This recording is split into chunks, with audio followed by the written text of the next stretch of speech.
Kak. Assalamualaikum warahmatullahi wabarakatuh. Salam sejahtera. Kami dari kelompok 4 akan mempresentasikan hasil kerja dari kelompok kami, yaitu dari yang berjudul PT Indomaret.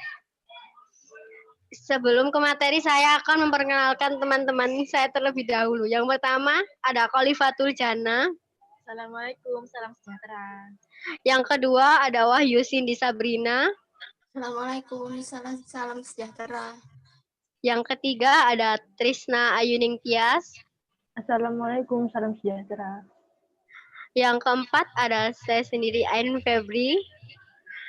Yang kelima Endah Kusuma Wardani. Assalamualaikum, salam sejahtera. Langsung saja kita ke materi. Yang pertama,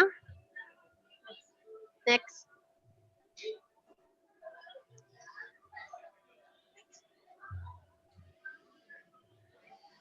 Yang pertama adalah ada sistem informasi manajemen.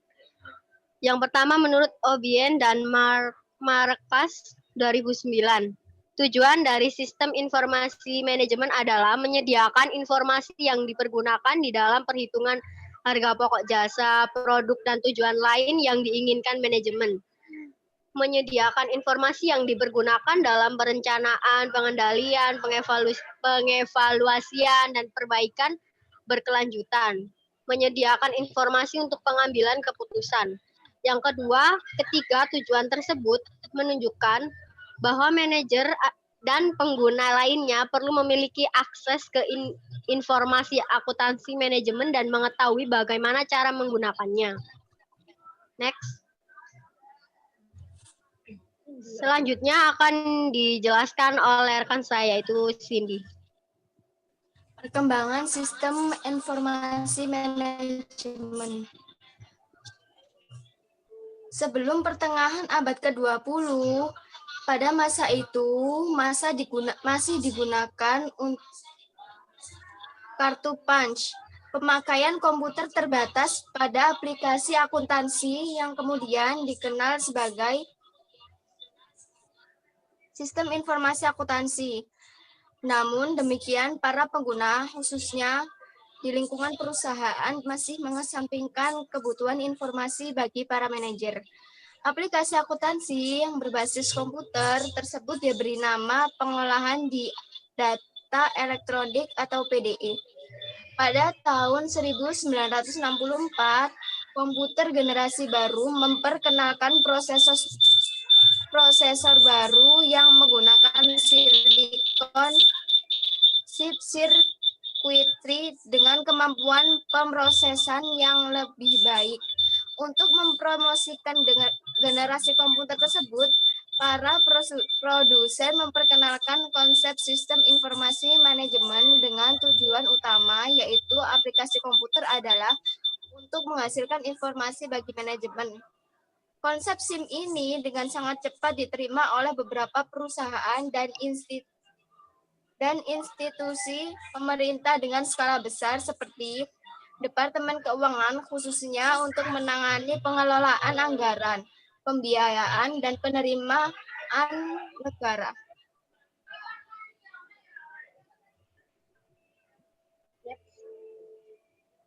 Sementara konsep SIM terus berkembang, Morton, Gorey, dan Kendari Massachusetts Institute of Technology atau MIT mengenalkan konsep baru yang diberi nama Sistem Pendukung Keputusan atau Decision Support System, DSS. DSS adalah sistem yang menghasilkan informasi yang ditujukan pada masalah tertentu yang harus dipecahkan atau keputusan yang harus dibuat oleh manajer. Selanjutnya, perkembangan yang lain adalah munculnya aplikasi lain, yaitu otomatisasi kantor atau Office Automation atau OA yang memberikan fasilitas untuk meningkatkan komunikasi dan produktivitas pada para manajer dan staf kantor melalui penggunaan peralatan elektronik. Selanjutnya, belakangan timbul konsep baru yang dikenal dengan nama Artificial Intelligence atau AI. Kemudian konsep dengan ide bahwa komputer bisa diprogram untuk melakukan proses logik menyerupai otak manusia. Selanjutnya akan dijelaskan oleh Trisna. teman saya yang bernama Trisna. Pemanfaatan sistem informasi manajemen dalam bisnis dan industri. Yang pertama ada internet dan teknologi lainnya yang terhubung serta aplikasi-aplikasinya telah mengubah cara operasi bisnis dan cara orang bekerja. Sebaiknya, bagaimana sistem informasi mendukung proses bisnis, pengambilan keputusan, dan keuntungan kompetitif. Sehingga saat ini banyak bisnis menggunakan teknologi internet untuk penggunaan website yang memungkinkan mereka dapat menjalankan proses bisnisnya dengan membuat aplikasi e-bisnis yang inovatif. Yang kedua, e-bisnis didefinisikan sebagai penggunaan teknologi internet untuk bekerja dan menguasai proses bisnis, e-commerce, dan enterprise collaboration antara sebuah perusahaan dengan konsumennya, supplier, dan stakeholder bisnis lainnya. Hakikat dari e-bisnis dapat generalisasikan sebagai sebuah pertukaran nilai secara online. Semua pertukaran online informasi, uang, sumber daya, jasa, atau kombinasi dari semuanya berada di bawah payung e-bisnis. Yang ketiga, enterprise collaboration, sistem melibatkan penggunaan software untuk mendukung komunikasi, koordinasi, dan kolaborasi antara anggota tim network dan tim kerja. Sebuah bisnis mungkin menggunakan intranet, extranet, dan network lainnya untuk mengimplementasikan beberapa sistem. Next.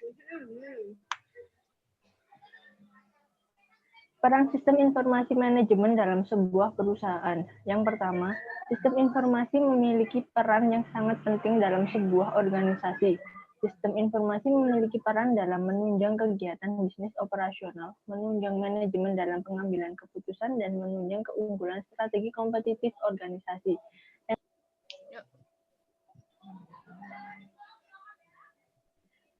Persaingan merupakan kunci penentu keberhasilan sebuah organisasi bisnis.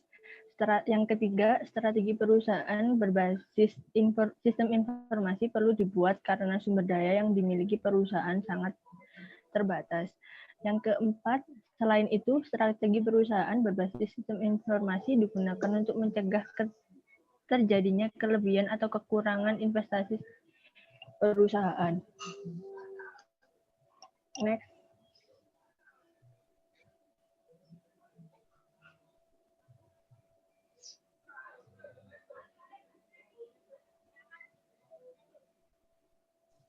Selanjutnya akan dijelaskan oleh teman saya, Iva. Kegunaan atau fungsi sistem informasi manajemen pada perusahaan. Perusahaan menggunakan sistem informasi untuk mempertahankan persediaan pada tingkat paling rendah agar konsisten dengan jenis barang yang tersedia.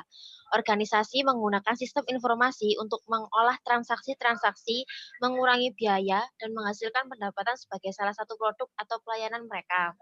Beberapa kegunaan atau fungsi sistem informasi manajemen antara lain mengembangkan proses perencanaan yang efektif, mengidentifikasi kebutuhan-kebutuhan akan keterampilan pendukung sistem informasi, menetapkan investasi yang akan diarahkan pada sistem informasi, memperbaiki produktivitas dalam aplikasi pengembangan dan pemeliharaan sistem. Next.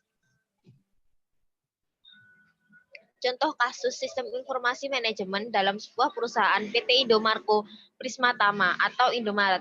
Indomaret merupakan jaringan minimarket yang menyediakan kebutuhan pokok.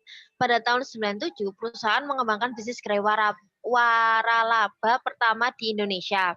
Setelah Indomaret teruji dengan lebih dari 230 gerai pada Mei 2003, Indomaret meraih penghargaan perusahaan waralaba 2003 dari Presiden Megawati Soekarnoputri. Hingga Juli 2009, Indomaret mencapai 3.531 gerai. Dari total itu, 1.900 gerai adalah milik sendiri dan sisanya 1.533 gerai waralaba milik masyarakat yang tersebar di kota-kota Jabodetabek seperti Jakarta, Jawa Timur, Jawa Tengah, Yogyakarta, Bali, dan Lampung. Di DKI Jakarta sendiri terdapat sekitar 488 gerai. Selanjutnya akan dijelaskan oleh teman saya, Endah.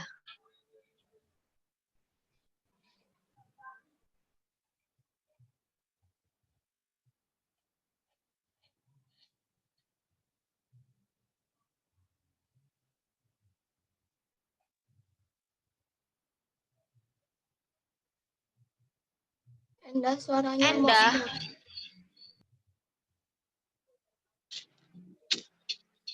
Saat ini Indomaret memiliki 12 pusat distribusi di Ancol, Jakarta, Cimanggis, Depok, Tangerang, Bekasi, Barung, Bandung, Semarang, Jakarta, Jember, Surabaya, Lampung, dan Medan.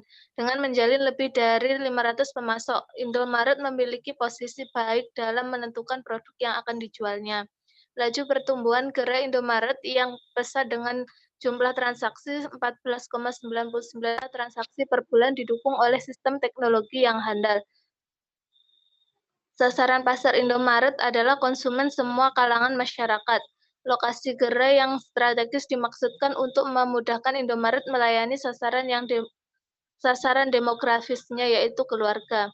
Indomaret adalah jaringan minimarket yang menggunakan point of sale atau pos terminal sebagai cash register dengan fasilitas barcode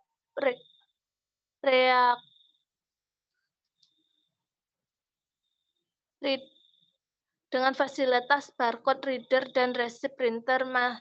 Masing-masing store atau toko memiliki sebuah komputer yang terhubung ke seluruh pos yang ada di store tersebut. Next.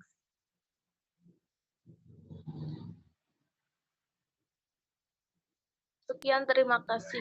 Sekian dari kelompok 4. Saya mengucapkan terima kasih. Jika ada salah, mohon maaf.